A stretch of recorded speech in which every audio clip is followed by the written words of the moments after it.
चलो विद्यार्थी मित्रों गुड मॉर्निंग। उमा विद्या संकुलनी यूट्यूब चेनलनी अंदर तमारा बधानुं हार्दिक स्वागत है। आना पहला ज्यारे आपणे मळेला त्यारे धोरण 9 विषय हिंदी एनो पाठ 5मो आपणे पूर्ण करेलो हतो। तो आजे आपणे पाठ 6 मेरी बीमारी श्यामा ने ली जे एक आत्मकथा छे एम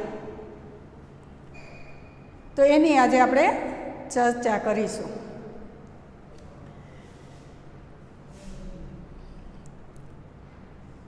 मेरी बीमारी श्यामा ने ली का लेखक है हरिवंशराय बच्चन के जे अमिताभ बच्चन का पिताजी।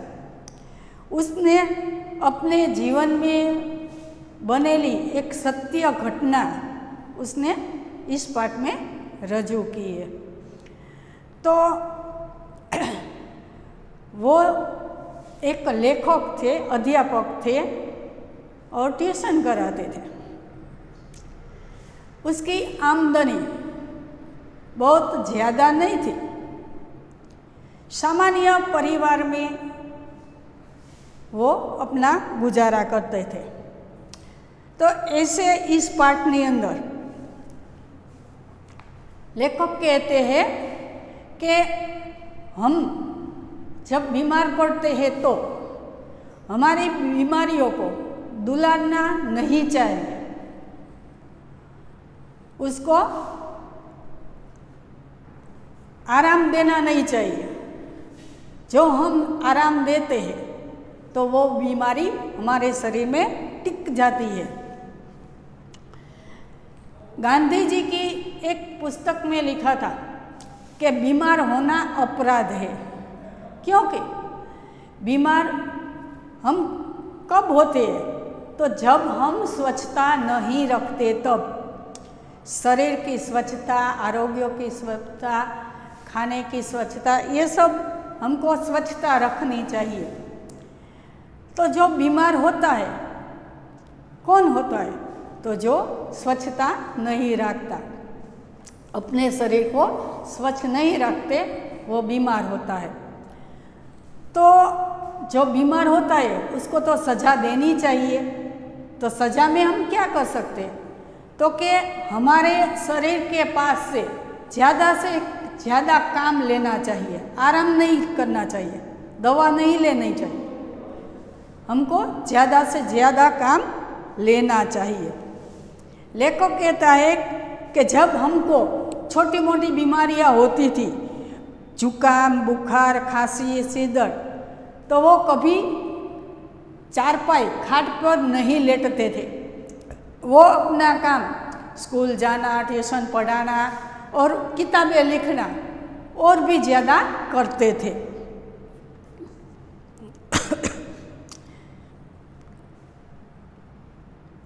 किपलिंग है कि जो एक अंग्रेजी लेखक है, उसने अपनी आत्मकथा में लिखा है कि बुखार में ज़्यादा से ज़्यादा काम अपनी शरीर से लेना चाहिए, क्योंकि जब हम आराम करते हैं तो हमारा शरीर नाकामयाब हो जाता है। तो ऐसे ही लेखक ने अपनी 2 ऐसी किताबें लिखी थी। एक थी 2 चट्टानें और दूसरी थी सिसिक्स बरक्स हनुमान। उसने जब उसको प्लूरिसी नामना रोग हुआ था तब उसने वो 2 किताबें लिखी थी। एक कहावत है, मार के पीछे भूत भागे। तो लेखक ने अपनी नई कहावत बनाई कि काम के पीछे बुखार भागे, कि जो हमको बुखार आता है तो हमें ज़्यादा से ज़्यादा काम लेना चाहिए, इसलिए बुखार हमारे शरीर में टिकता नहीं है। ऐसा एक पाठ के भीतर एक ऐसा बनाव बनता है कि लेखक को एक बीमारी हो जाती है। तो ये बीमारी में उसने बुखार आता था। तो बुखार में वो ज़्यादा ध्यान नहीं देते थे। उसने अपना सारा काम चालू रखा था, स्कूल जाना, ट्यूशन बताना और किताबें लिखना। वो जरा भी आराम नहीं करते थे। तो उसकी जो पत्नी थी वो एक बार बीमार पड़ी थी। तो लेखक ने एक बार कहा था कि इससे तो अच्छा है कि मैं बीमार पड़ जाऊं। क्यों? क्योंकि जब पत्नी माँ बीमार होती है तब घर का सारा काम अस्त व्यस्त हो जाता है, उसके बिना घर नहीं लगता, कचरे का ढेर हो जाता है। तो उसी समय श्यामा जो उसकी पत्नी थी, पहली पत्नी थी, तो वो बीमार में से मुक्त हो गई और लेखक बीमार हो गए। तो लेखक बीमार हो गए तब उसको लगा कि मैंने जब ऐसा सोचा था कि श्यामा से बदले तो मैं बीमार हो जाऊँ तो अच्छा है, तो उस समय क्या मेरे जीवा पर सरस्वती बैठ गई थी तो मैंने ऐसा बोला था। तो जब लेखक बीमार हो जाता है तब उसका बुखार बहुत तेज आता है। तो वो डॉक्टर को दिखाने नहीं जाते थे क्योंकि इतना पैसा उसके पास नहीं था। एक बार उसकी पत्नी ने जिद की, ब्रह्मास्त्र छोड़ा। ब्रह्मास्त्र छोड़ना એટલે जिद करके अपनी बात मनवा लेना। बोलती है कि बीके मुखर्जी को नहीं दिखाओगे तब तक मैं खाना नहीं खाऊंगी। अब तो लेखक तो को मानना ही पड़ा क्योंकि जो खाना नहीं खाती तो वो भी बीमार पड़ जाती। तो उसका कहना मानकर लेखक जब डॉक्टर को दिखाने जाता है तब डॉक्टर कहते हैं कि सारा दिन आराम करना है, दवा टाइम पे लेनी है और सारा दिन आराम करना है। और सबसे ज़्यादा महत्व की बात ये है कि चिंता मुक्त होकर आराम करना है। जब सामान्य व्यक्ति बीमार होता है तब उसकी चिंताएं और बढ़ जाती है क्योंकि उसके पास इतने पैसे नहीं होते कि महंगी महंगी दवाएं लाए और अपना इलाज करवाए। जो आमदनी आती है वो तो स्कूल से आती है, ट्यूशन से आती है। जो वही काम बंद कर दे तो आवकानी बन जाती है, तो चिंता और भी ज़्यादा हो जाती है। ऐसा तो नामुमकिन था। उसकी परिस्थिति पण ऐसी नहीं थी कि वो आराम करके अपनी इलाज करवाए। और दवाई भी इतनी महंगी थी कि पैसे की चिंता हो रही थी। उसका इलाज शुरू हुआ। उसकी बीमारी जानकर डॉक्टर मुखर्जी को ऐसा लगा कि इसको क्षय नाम का रोग हुआ है। क्षय એટલે કે शरीर में से परु निकलता है, तो कि ऐसा उसको लगता है। तो उसकी बीमारी जानकर श्यामा तो कांप उठी, पर तुरंत संभल गई। क्यों? कि वो चिंता में हो तो उसका जो पति है उसको ज़्यादा चिंता हो और वो रोग मुक्त न हो सके। उसका लेखक का भाई शालिग्राम था। उसकी आमदनी भी कुछ ठीक नहीं थी, थोड़ी सी थी।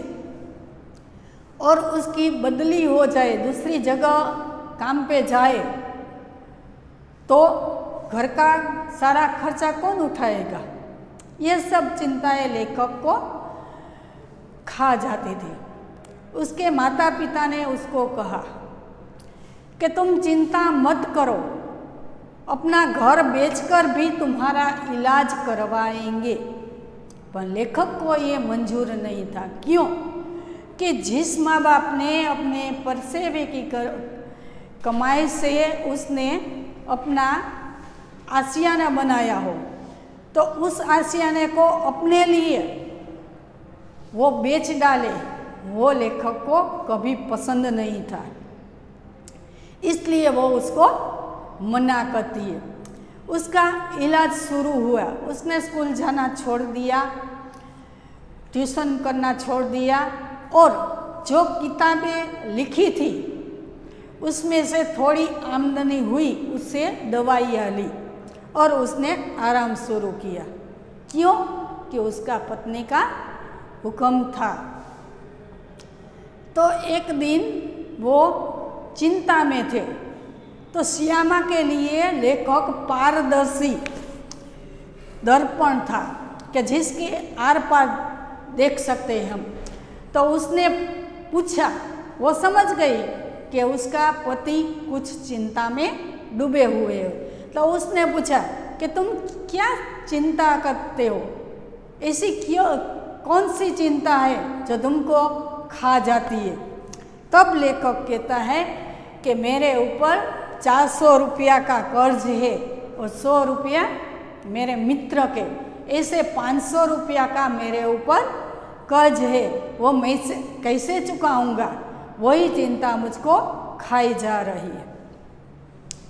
तब ना छूट के उसकी पत्नी बोल उठती है कि कर्ज तो तुम्हारे मरने के बाद भी मैं चुका दूंगी, पर तुम आराम से इलाज करवाओ, चिंता मुक्त होकर तुम आराम करो, तभी दवाइयाँ कुछ असर करेंगी। तब लेखक को लगा कि ऐसा बोलने में पत्नी को कितना दुख हुआ होगा। फिर भी वो बोलती है, कब? कि मैं चिंता मुक्त हो जाऊं, इसलिए। तब से वे चिंता मुक्त होकर आराम करते थे। तो थोड़े दिन में तो पैसा खत्म हो गए। तब वो मुखर्जी के पास जाकर कहते कि अब तो मेरे पास पैसे नहीं है। तो मुखर्जी जो डॉक्टर था वो मुंह फट था, सच्चे सच्चा कह देता था।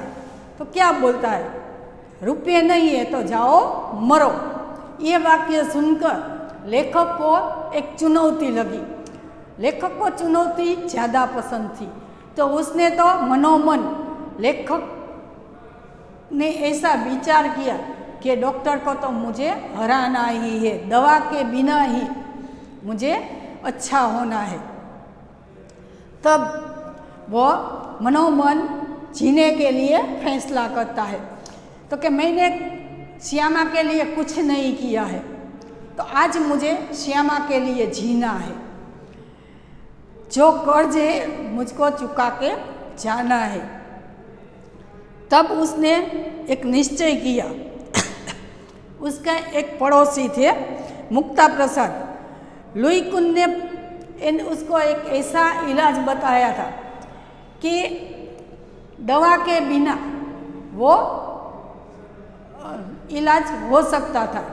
तो उसने उसे दिखाया था कि ठंडे पानी का एक टब हो, उसमें बैठकर शीतज बाथ लेना है। ठंडे का पानी का टब भर के उसमें बैठ जाना है, उससे उसको ज़्यादा फायदा होगा। और उसने जो क्षय की बीमारी में जो दूध है ऐसा अच्छा खुराक भी शुरू कर दिया, दवा बंद कर दी। उससे उसको अच्छा हो गया। धीमे धीमे उसकी तबीयत सुधरने लगी और श्यामा की सेवा साकार हो गई। एक दिन वो अच्छे हो गए। उसी समय श्यामा ने एक दिन भी ऐसा नहीं किया कि मुझे कुछ होता है, मुझे कुछ बीमारी है, मैं थक गई हूँ, ऐसा कभी भी उसने नहीं कहा और निरंतर स्वस्थीपंथा बनकर पति की सेवा करने लगी। उसकी सेवा साकार हो गई और लेखक अच्छे हो गए। जिस दिन लेखक ने सारा दिन अच्छे से भोजन किया, उसी दिन से श्यामा बीमार हो गई। श्यामा बीमार हो गई तो ऐसी बीमारी हुई कि 216 दिन के लिए वो बीमार रही और वो बीमारी ऐसी हो गई थी कि उसमें श्यामा की मृत्यु हो गई और लेखक को छोड़ के चली गई। इस पाठ में हमें ऐसा पति पत्नी का प्रेम देखने को मिलता है कि जो एक बीमार होता है तो दुख दूसरे को होता है, पीड़ा दूसरे को होती है। ऐसा अनन्य प्रेम हमको इस पाठ में देखने को मिलता है। तो चलो विद्यार्थी मित्रों, हवे बधा तमारी पाठ्यपुस्तक खोलीने राखजो। मैं तमने पहला ज कीधुं कि आ पाठना लेखक छे अमिताभ बच्चनना पिता हरिवंशराय बच्चन, जे सारा एवा लेखक हता। उसका जन्म सन 1907 और निधन सन 2003 को हुआ था। हिंदी साहित्य में हरिवंशराय बच्चन का नाम उनकी एकमात्र कृति से ही अमर हो गया। हालांकि विपुल मात्रा में साहित्य सृजन किया है। छायावादोत्तर काल के कवियों में बच्चन एक विशिष्ट सर्जक रहे हैं। इलाहाबाद विश्वविद्यालय के अंग्रेजी के प्राध्यापक के रूप में, तत्पश्चात दिल्ली में सरकारी सेवा, आकाशवाणी और 2 अन्य स्थलों पर उसने सेवाएं दी। आकाशवाणी भवन में पण एने काम कर्युं हतुं, सरकारी ऑफिसों में पण एने काम कर्युं हतुं अने बीजा एवा अन्य 2 एवा स्थल हता ज्यां पोते काम करता था।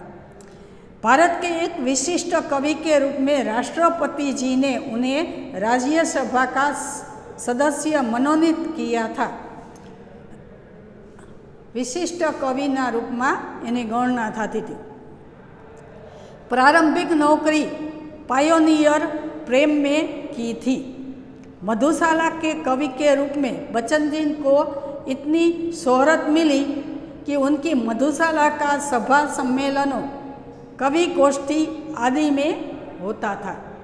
लोग बड़ी संख्या में उमड़ते थे। कैम्ब्रिज यूनिवर्सिटी ने जोहन पेट्स नामक कवि के समग्र वाड्यम पर आपने पीएचडी की है। केंद्रीय मंत्रालय दिल्ली में अपने हिंदी विशेषज्ञ के रूप में अप्रतिम कार्य किया। आपको कोई पुरस्कार कैसे सोवियत लैंड पुरस्कार, साहित्य अकादमी पुरस्कार और पद्म विभूषण आदि प्राप्त हुए हैं। आ 3 एने पुरस्कार मळेला छे। प्रस्तुत आत्मकथांश में श्यामा की बीमारी का दर्दनाक और कारुण्य संबंध निरूपण मिलता है, तो दूसरी ओर कवि की भावुकता और संवेदनशीलता का प्रगतिकरण मिलता है। क्या भूलूं क्या याद करूं कि श्री हरिवंशराय बच्चन की आत्मकथा है।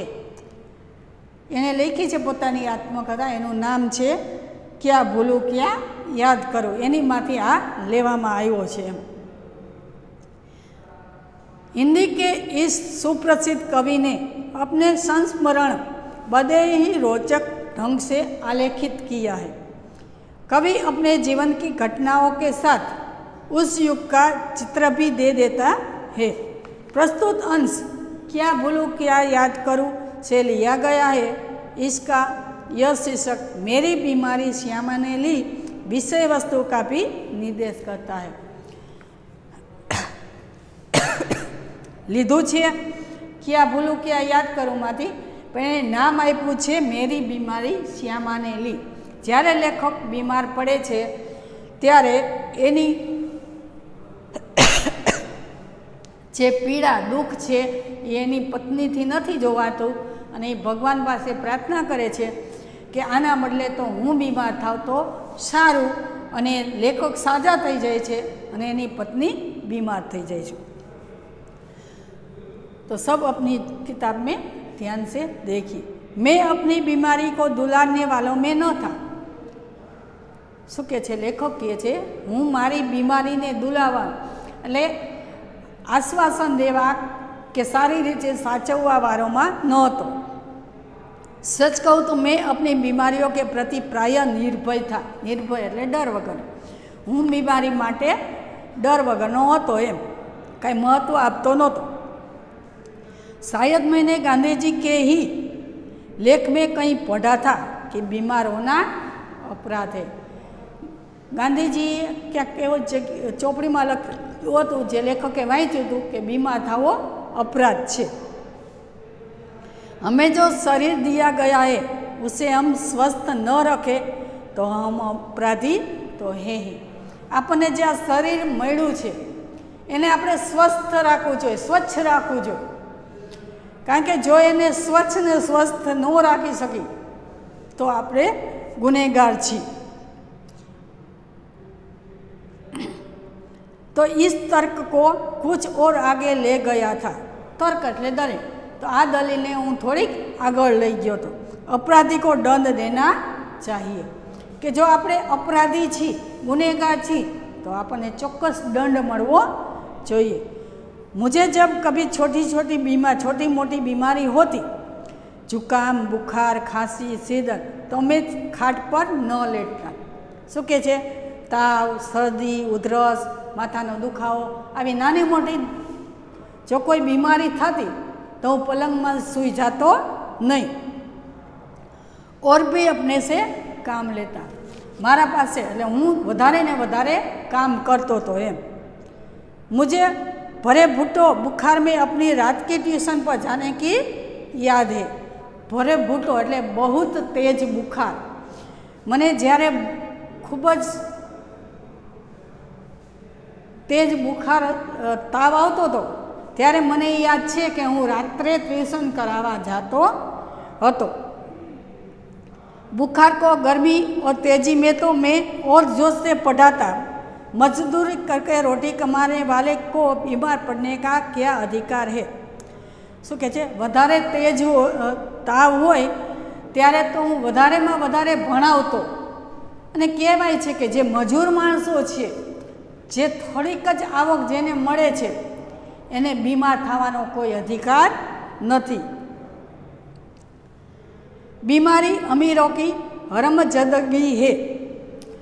એટલે કે બીમારી છે એ અમીર લોકોની હરમજદગી એટલે કે હરામીપણ છે કે જે પૈસાવાળા છે ને એને બીમાર થવાનો હક છે, આપણા ગરીબ માણસોને બીમાર થવાનો કોઈ હક નથી, કારણ કે આપણી ઉપર જ આપણા પરિવારનું ભરણ પોષણ હોય છે। જો આપણે જ બીમાર પડીને આરામ કરી તો આપણા પરિવારનું ભરણ પોષણ કઈ રીતે કરી શકે। गरीबों को उसे अपने पीछे न लगाना चाहिए। पीछे न लगाना ये मुहावरा है। तो क्या है इन्हें अपनी पाछे लगावू न जाए। लिखने में तो ऊंचा बुखार मुझे सब तरह से सहायक प्रेरक प्रोत्साहक लगता था कि मने जे तेज बुखार थयो तो ई मारा माटे सहायक हतो એટલે કે મદદરૂપ હતો। શું કામ कि एनाथी मने प्रेरणा मळती थी वधारे काम करवानी। एक तरह की आग जिसमें मेरी अनुभूतियों में ताप आता। एक तरीका थी एने वधारे प्रोत्साहन मळतुं हतुं अने वधारे अनुभव मळतो हतो, जिसमें गल पिघलकर मेरा हृदय ढलता था। वधारे तापमां तपवाथी लोढुं पण गળી જાય છે એમ। तो मारू पण शरीर वधारे तापमांथी तपवाथी ई एक बाजूનું ढળી जातुं। केम ढળી जातुं कि हूँ वधारे ने वधारे काम करी सकतो तो एम। एक तरह की भट्ठी जो मेरे विचार भाव कल्पनाओं को उबाल देकर उच्छलित करती है। यह तो मैं नहीं कहूँगा कि बुखार में मैं अदबदा कर लिखता था। અદબદા કર લીખના એટલે હકથી લખવું. કે એવું તો હું નથી કહેતો કે હકથી બધું જ સામાન્ય રીતે કરી શકતો હતો એમ, पर अगर मैं लिखना चाहता तो बुखार मेरे लिए कोई बाधा नहीं बन सका. जो हूँ मन थी लखवानुं ईच्छुं, जो ताव छे ए मारूं कांई बगाड़ी सकतो न हतो. हल्के बुखार में तो मेरे सबका हस्बमामूल होते रखते थे. हस्बमामूल एटले मामूली रोजનું કાર્ય રોજ જેમ કરતા હોય એવી રીતે નિયમિત રૂપથી એમ. સામાન્યતા હોય એમાં તો મારું કામ હું નિયમિત રૂપમાં કરતો હતો. कोई मेरा बदन छूकर कभी कहता कि तुम्हें तो बुखार है, तो मैं पट से जवाब देता था कि बुखार भी है और मैं भी हूँ, पट से जवाब देना એટલે तुरंत निर्भय होकर जवाब देना. आ पण मुहावरा. જ્યારે કોઈ મારા શરીરને અડીને કહેતા કે તને તો તાવ છે, એની સાથે હું શું જવાબ દેતો કે તાવે છે અને હું પણ છું. शायद किपलिंग ने अपनी आत्मकथा में लिखा है कि कभी कभी उससे बुखार में भी काम करना पड़ता था. जे अंग्रेजी लेखक छे एने पण लखेलुं छे कि एने पण क्यारेक क्यारेक आवी रीते ताव आवतो तो एने पण त्यारे काम करवुं पड़तुं हतुं. और जब वह बुखार में होता था तो और भी अच्छी कहानियाँ लिखता था. पण ज्यारे ताव हतो त्यारे पोते वधारे सारी कविता अने कहानियाँ लिखता था. बुखार में कम लिखने की मुझे याद नहीं. ताव आव्यो अने मैं काम न कर्युं होय कि ओछुं लख्युं होय एवुं मने याद नहीं. वह कैसा बन पड़ा इसका निर्णय मैं न देना चाहूँगा.